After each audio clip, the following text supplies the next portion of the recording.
So I keep on mentioning that she's my medical student because I'm so proud and I like to take credit for that, but I really can't take much credit for Grace. But Grace Charles is a family medicine resident at Overlook Hospital in New Jersey. She attended medical school at Mount Sinai, where she completed coursework in holistic healing and alternative therapies in medicine. She is a certified yoga teacher and incorporates yoga therapy into her medical work. She conducted research and published on the presentation and management of hyperkalemic periodic paralysis and currently serves on the PPA board. So, without further ado, it's really ado, right? It's ado. Adieu. Okay, bye. Thank you.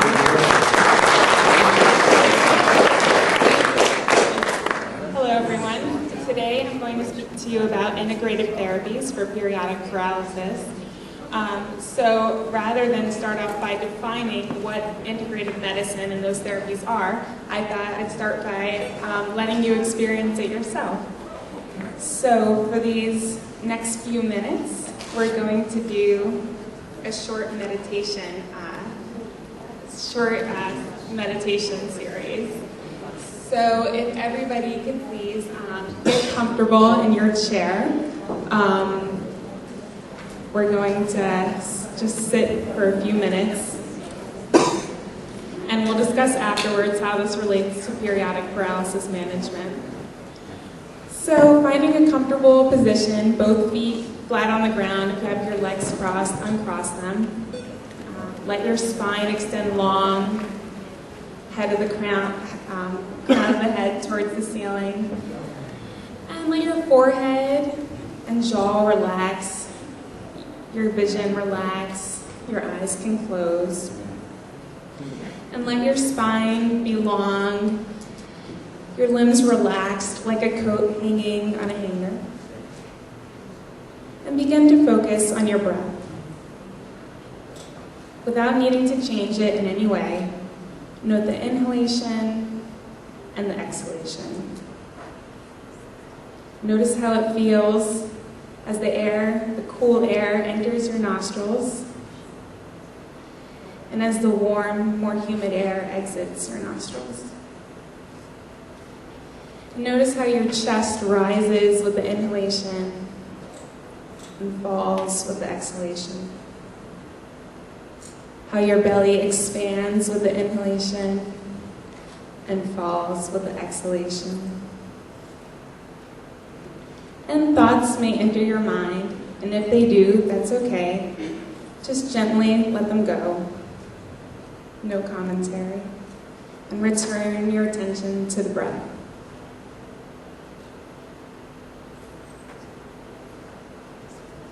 Let the breath breathe itself, and follow each breath. Follow the inhalation through the nose to the lung and the belly. And notice that pause between the inhalation and the exhalation. And then follow that exhalation out, the lungs, the nose. And again, if thoughts arise, notice them, be aware of them, but let them go. No judgment or commentary. Simply breathing.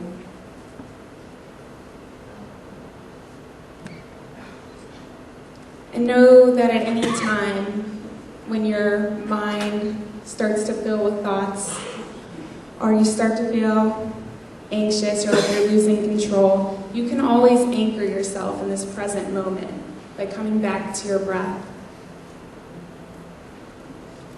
And let's count 3 more breaths now for ourselves and begin to return our attention back to the room.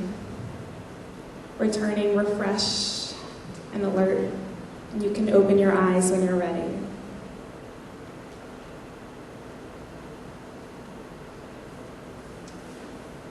Okay, so that was an example of an integrative medicine modality known as mindful meditation. We'll discuss more soon the health benefits of that and how it relates to periodic paralysis. Integrative medicine is a branch of medicine that approaches healthcare with a holistic outlook. We approach patients looking at their physical, mental, and spiritual health. And we do this through a multitude of therapeutic modalities. So some are those you're familiar with. Medications and the standard of care practices that you've most likely heard about from your physician. Integrative medicine also includes a focus on nutrition, yoga, massage, acupuncture, biofeedback, meditation, and other more alternative modalities.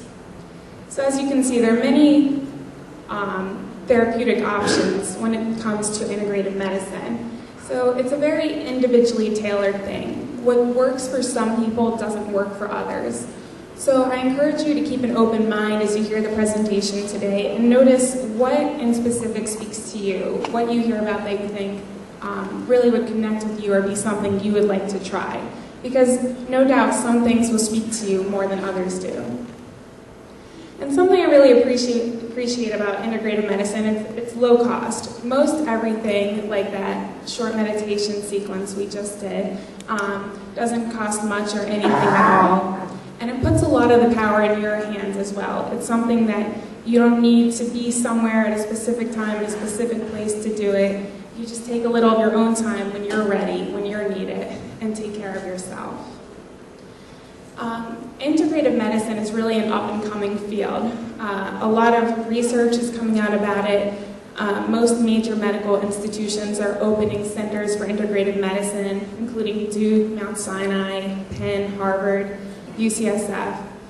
And I wanted to mention a study that recently came out of UCSF where individuals with chronic pain, intractable chronic pain, that they're having difficulty treating it, took part in a study where they underwent integrative medicine therapy. And individuals over 8 weeks reported an over 20% reduction in their pain severity, as well as better quality of life, including better mood, diminished fatigue, and superior sleep. Now, when it comes to periodic paralysis, standard medical treatment is the cornerstone of your therapy. Avoiding your known and suspected triggers, treating attacks, and preventing those attacks usually with a diuretic, that's your standard medical treatment. What I'm suggesting as far as integrative practices is there are components of periodic paralysis that are more under your control. And these include anxiety, pain and muscle cramping, stiffness, and stress. We'll touch today on 3 major categories of integrative medicine: mind-body medicine, nutrition, and physical medicine. When it comes to mind-body medicine, that's a category where you can learn to diminish your anxiety level, to reduce stress, and to control pain. In our research on hyperkalemic periodic paralysis, emotional stress was the 3rd most common trigger of attacks. It was mentioned as a frequent trigger by about 50% of study participants. And when you're emotionally or physically stressed, your body releases stress hormones. And that could be part of what triggers the attack. So it is something emotional, but it causes a physiologic response. And in addition to triggering an attack, stress can be elevated, of course, during an attack, which may exacerbate the attack. So learning to coach yourself during an attack to diminish stress could be helpful as well.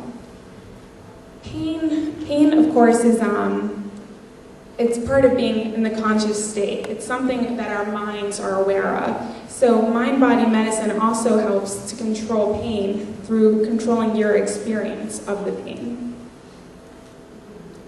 Nutrition is something we'll touch on as far as using your diet to optimize muscle composition and therefore function, and as well as decreasing inflammation and pain.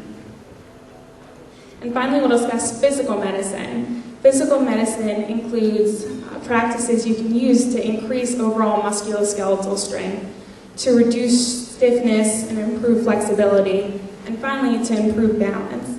Balance is one of those things, if you don't use it, you lose it. And especially if you're experiencing asymmetric weakness at times, or things like that, it's important to have your balance as intact as it can be. So we'll start with the discussion of mind-body medicine. Hippocrates once said, "The natural healing force within each one of us is the greatest force in getting well." And I think that really speaks to what mind-body medicine is. Mind-body medicine uses the power of thoughts and emotions to influence physical health. And there really is a connection between your mind and your body. For instance, depression is associated with slowed wound healing. So having that emotion, that state of being depressed, actually causes at the cellular level a slowed response to healing. Hostile attitudes are also associated with adverse medical conditions.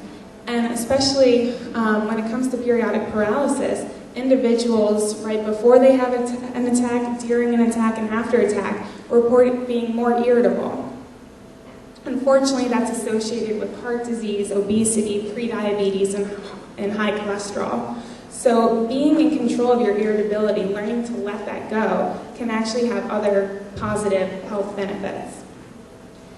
And finally, I wanted to mention how a person deals with their emotion actually affects survival of their chronic illness. At Stanford, a study was done with women with late-stage breast cancer, and they were divided into two groups. One group received their standard medical therapy. The other group received standard medical therapy and attended a support group. A simple support group where twice a week all the women would meet together and discuss what was going right and what was going wrong in their lives. So what do you think the difference between the outcome of these two groups was? Well, in fact, the group who attended the weekly support groups survived twice as long as those who didn't attend the support group. So by coming here today, you clearly just doubled the rest of your lifespan. Great job. But in all seriousness, so we have the PPA and the PPI, these two great organizations, and in taking part and coming to events like this does serve as a great vehicle for social support, as does participating on the discussion board and reaching out to each other. So as I mentioned, there are a host of techniques in integrative medicine, and now we'll discuss some of those in mind-body medicine. One of the most common ones you've probably heard about is cognitive behavioral therapy, where an individual meets with a therapist. And the whole idea behind CBT, cognitive behavioral therapy, is that even though your situation might change, maybe you have a rough diagnosis to deal with, or something totally different, you have to deal with difficult people every day who don't understand you. It's your thoughts that determine your feelings and behaviors. So the therapist works with you to change your negative beliefs and behaviors and replace them with a more positive outlook. The one thing I would say about CBT, it's one of the therapies that can become kind of pricey over time, so that's something to consider when looking into it. Next I want to mention is biofeedback, and you see it in the picture there. With biofeedback, you're hooked up to a machine that shows you something about your internal physiologic functioning, which you otherwise wouldn't be aware of, such as you may be hooked up to EMG, which is showing you muscle contraction that you normally wouldn't be aware of. And the idea is a therapist will walk you through meditative techniques to help you learn to relax that muscle. So even when you're no longer hooked up to the system, you know what techniques to use to relax. And finally, breathing is a surprisingly effective mind-body medicine technique. Studies have shown that when you decrease your breathing rate, you're able to tolerate more pain and for longer periods of time. So the studies they've done in particular is they have the breathing rate. So normally people breathe 12 to 16 times a minute. So if you breathe closer to 6 times a minute, your pain threshold is higher. And I've found this really effective in my own clinical practice when I'm doing a procedure on someone that's kind of painful, and I start saying, take a deep breath, and I'll count for 10 seconds each breath. So that's about 6 breaths a minute. And most definitely, I mean, it's amazing how much better people are able to tolerate the procedures when they just start breathing more slowly and more deeply. There's also some new research coming out that if you do this several times a day, just as a practice, a daily practice, that it helps people to deal with chronic pain as well. Hypnosis is another mind-body technique that employs the power of suggestion. A therapist gets you in a deeply relaxed state and suggests things to your subconscious so that even when you're in your normal awake state, they should have an effect, such as it's commonly used in anger management. So people who feel like they have hostile attitudes, like we discussed earlier, this can help you to be to reduce the level of hostility you feel. Progressive muscle relaxation, it creates awareness of muscle tension. The way this exercise works is you lie down and from head to toe you contract each muscle for about 5 seconds and then let it relax, going from the forehead all the way through the toes. I personally found this to be pretty impressive as far as the awareness, the body awareness it creates. After I did it a couple days, I would notice more, oh, my shoulders are tight, I need to let them relax, or I'm clenching my jaw, I need to let it go. So unless you think it would trigger an attack, I would recommend trying that maybe and seeing what effect that has on your muscle tension. Spirituality is a really interesting topic. Research has found that people's beliefs and practices, specifically spiritual practices, affect their health. Those with chronic health conditions who reported being religious, having compassion for others, or a sense of inner peace have actually outlived their colleagues in cohort studies comparing people with these practices and beliefs compared to those who didn't have them. And finally, we'll discuss meditation. In the US, at least, there's 2 common forms of meditation, particularly in the medical setting: transcendental and mindful. In transcendental, the idea is to just sit there and mentally repeat one word over and over again. And the idea is to come to this state of effortless calm, where by saying this one word over and over again, you're not paying attention to anything else. You just have this pure state of mind. Mindful meditation is that practice we did earlier. And the idea there is to uncouple the physical sensation from your emotional and cognitive experience. So for instance, as we said before, during that practice, if a thought would arise, you would be aware of that thought, but you wouldn't let it affect your attention on the breath, your continued calm state. And just like that thought could be something about pain. I'm feeling pain here, or a discomfort here. And the idea is that while you're aware of that, you're not denying it, but you're not letting it affect your mind. And there was a study done where they individuals with chronic pain took part in an 8-week mindful meditation course, and 4 years later, 72% still reported moderate to great improvement in their pain severity. Next, I wanted to touch on nutrition. Nutrition, just like the pills you take, the foods you eat are comprised of compounds that affect the way your body functions. And you can use your diet to encourage muscle growth and to decrease inflammation at the cellular level and ultimately pain at the conscious level. To promote muscle growth, researchers have found that including 25 grams of protein at each meal optimizes muscle production in the body. And this goes for both young individuals and older individuals as well. As far as decreasing inflammation and pain, omega-3, increasing the amount of omega-3 fats in the diet has found to be beneficial for individuals with various inflammatory disorders. The idea is that our bodies would prefer to have a certain ratio of other fats to omega-3s, and the standard American diet doesn't include enough omega-3s for our body to create cells with its preferred ratio. So by increasing the omega-3 fats, either by taking a supplement, usually about 3 grams per day, or by increasing omega-3s in your foods, taking in cold water fish, flaxseed oil, walnuts, you can optimize your cells' anatomy and therefore their function. And they found that individuals are able to take less non-steroidal drugs like Advil, anti-inflammatory drugs, for pain when they increase the omega-3s in their diet. As far as B vitamins, vitamins B2 and B6 are particularly beneficial in decreasing muscle cramping and spasms, so I wanted to draw your attention to those.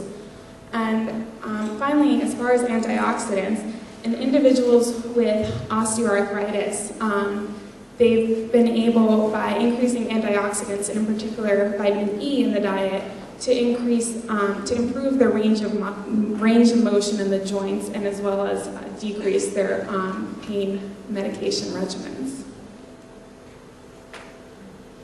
And finally, we come to physical medicine, which, just as the name implies, is about physically manipulating the body.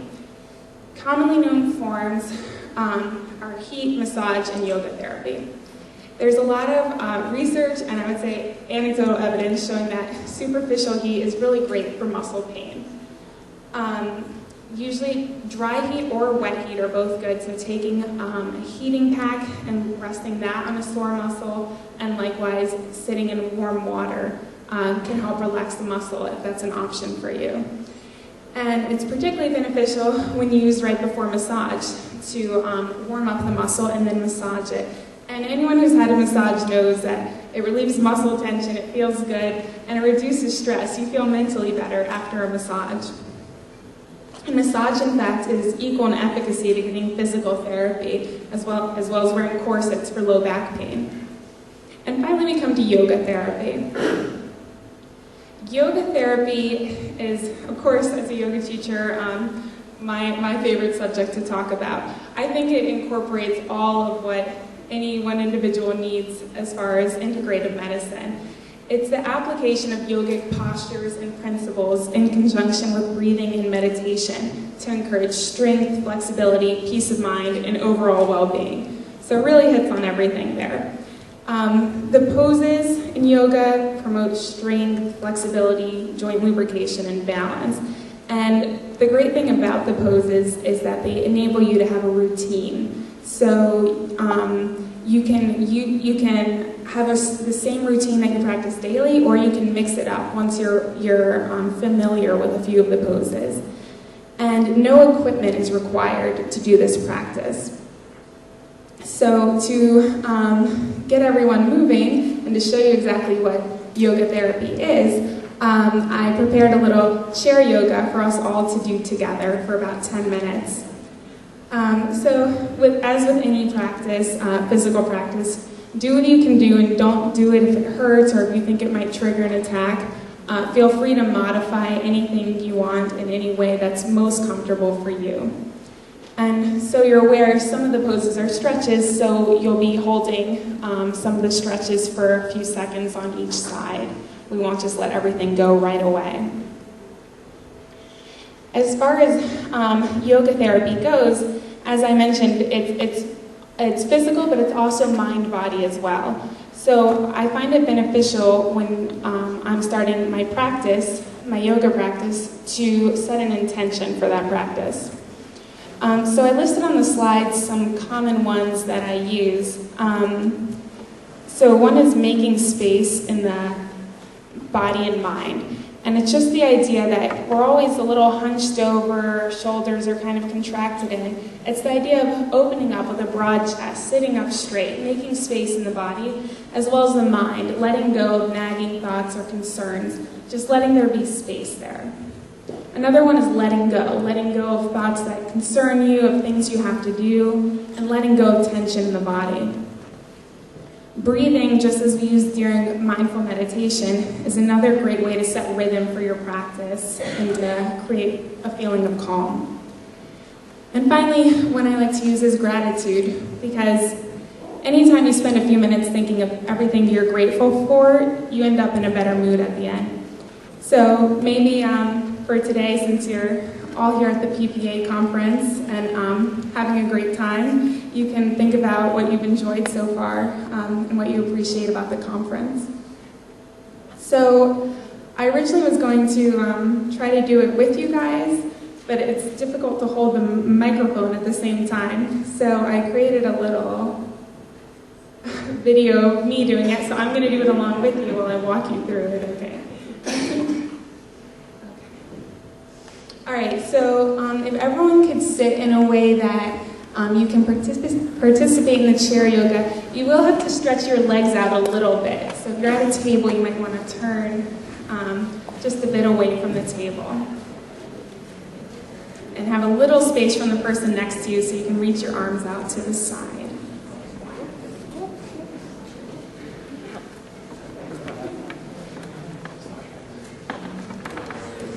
Okay, so let's start with both our feet planted on the ground, legs not crossed, feet about hip width apart, and try to sit on the front edge of your seat. And sit tall with the spine erect, creating space across your chest. Let the crown of the head reach towards the ceiling, the shoulder blades pull a little back. And you can start by closing your eyes and placing both hands on your belly. Just feeling the breath as your abdomen expands and contracts.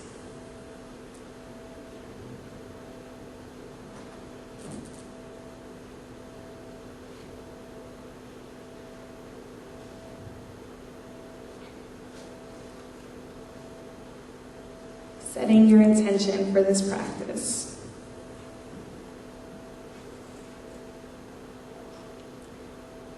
And letting that go, you can open your eyes, and we'll start by coming to a neck stretch. So, taking your head, rest your right ear towards your right shoulder.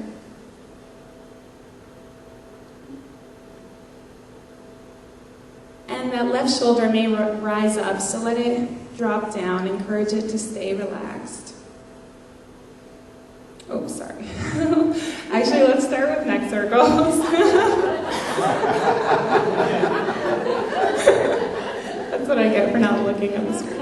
Okay. So just roll it one way and then the other. Let's warm up before we stretch.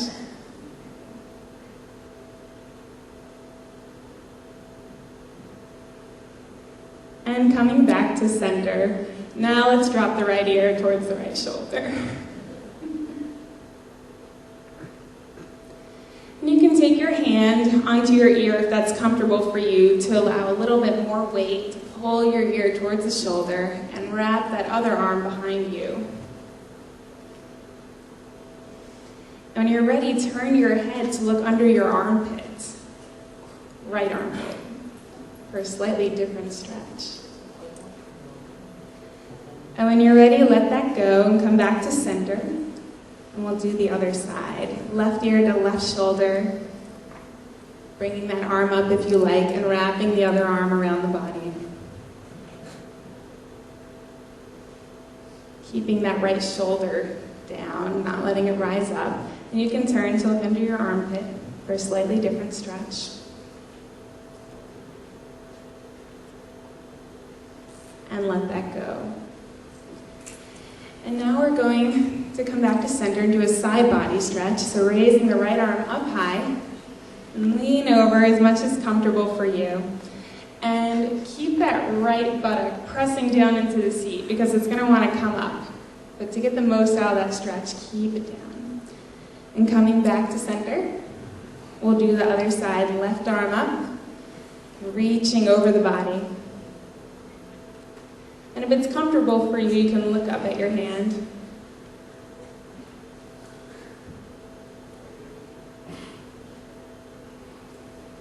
With the exhale, let that go. Releasing any tension that might have arisen in the jaw or the forehead. And now we're going to warm up the spine. So on the inhale, you'll point your chest up towards the ceiling, and on the exhale, you'll round your back behind you. So inhale, really arch the back, reach your head up towards the sky, and on the exhale, press your belly button into your spine. This is called cat-cow, this pose. So when you're rounding your back, you're like the cat, the angry cat. And come back to center when you're ready. Taking a moment here to check in with your breath and your intention. Now take both hands, interlace the fingers, and stretch your arms above you for a full body stretch. So keep both buttocks pressing down into the seat as your palms press towards the ceiling above. And those shoulder blades, they'll want to rise up. Keep them pressing down, away from the ears. Make sure the jaw is relaxed. When you're ready, slowly exhale the arms down. Now we're going to start warming up a little bit more. So we'll do a sun salutation. So you're going to inhale and you'll reach both arms out to the sides and then up above your head.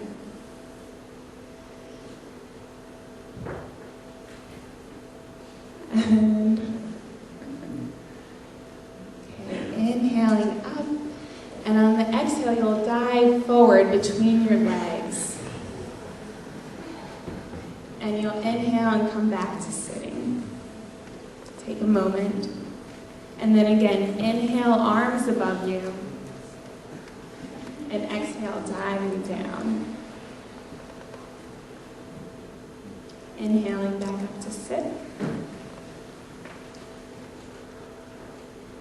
And inhaling the arms up. Exhaling to dive forward. And inhaling back up to sit.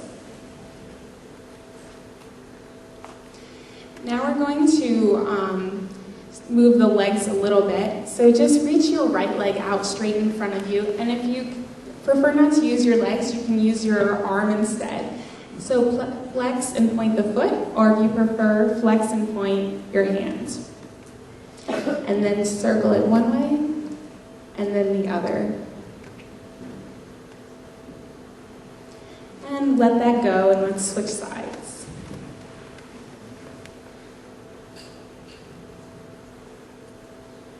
Pointing and flexing, and then rolling one way, and then the other. And letting that go. Now we'll come to do a seated spinal twist. So take your right leg and cross it over. Now we're going to do a core strengthening pose. So you'll take both feet and lift them up off the ground, holding onto your chair. And this is a pose that requires both balance and some core strength. And when you're ready, you can let that down. And now we'll come into a seated spinal twist. So take your right leg and cross it over your left. And take your left arm and push it against the side of your knee as you turn to the right. You can use your chair behind you to pull yourself back. On the inhalation, rise up, feel your spine extend long towards the ceiling. And on the exhalation, you can turn even a little bit more. And let that go when you're ready, and we'll switch sides. Again, using the inhale to grow tall, and the exhale to advance the stretch.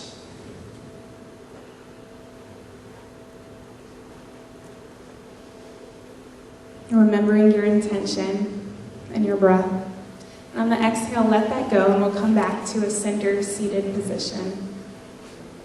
And from here, widen your legs a little bit more apart and just come to a seated forward fold, letting your head hang.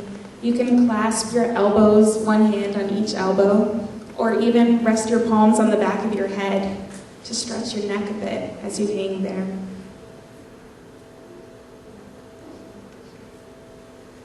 And slowly roll up when you're ready. Let your eyes close. Taking a moment to check in with how you feel from this practice. How your body feels differently than when you started. And I encourage you to think about, for this moment, to reflect on what you've heard in this talk. If there was anything in particular you found interesting or enjoyed, maybe you can make a commitment to yourself to try that at some point. And I hope that I can hear about it. If you would like to share with me on the PPA discussion board, I'd be really happy to hear from you. And opening your eyes and coming back to the room when you're ready. Thank you very much.